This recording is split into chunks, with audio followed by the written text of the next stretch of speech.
Assalomu alaykum, hurmatli bizni kuzatuvchilar, qulupnay ixlosmandlari. Erta bahordan mavsumni boshladik, yangi qulupnay mavsumini.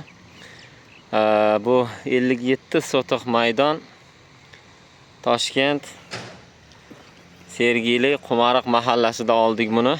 Bu yoqqa frigo ekiladi. Shuning uchun plyonkalarni oq tomonini to'shadik.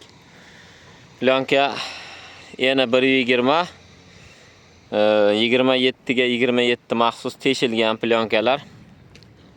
Rossiyadan keltirilgan. Hozagro kompaniyasiniki.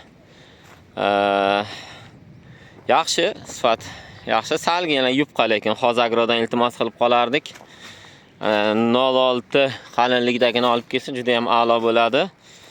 Teshiklari bizga 25 ga 30 qulayroq, 27 salgina enliroq bo'lar ekan, 25 sm ham ancha ahamiyatli. Xo'p, yaxshi, qatorlar to'g'ri, ideal chiqdi. Bu safar markyor ishlatdik. Markyorda foydasi ancha yaxshi bo'ldi. Bu yerda balagan tushadi. Nodir akamiz balagan qilib remontant sot qulupnaylarni yetishtirmoqchi bu yoqqa. Italiyadan keltiriladigan frigo ko'chatlar ekiladi, nasib etsa.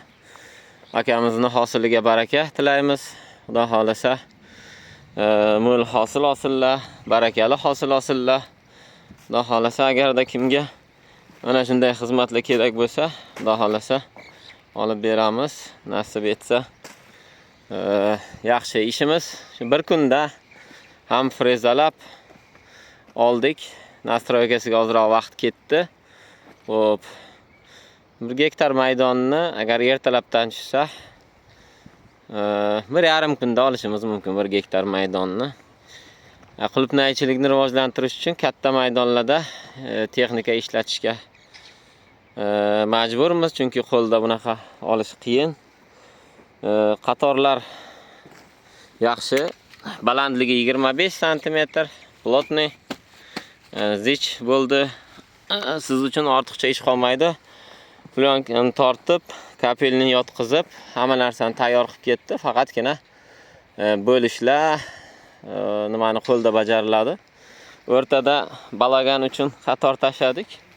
Bundan yonidan 40 cm tashlab balagan o'rnatiladi va mana bu bo'sh olgan qatorimizdan plyonka ko'mish uchun maxsus foydalaniladi. Ishlaringizga omad, xudo xolasa yaxshi kunlarda ko'rishguncha.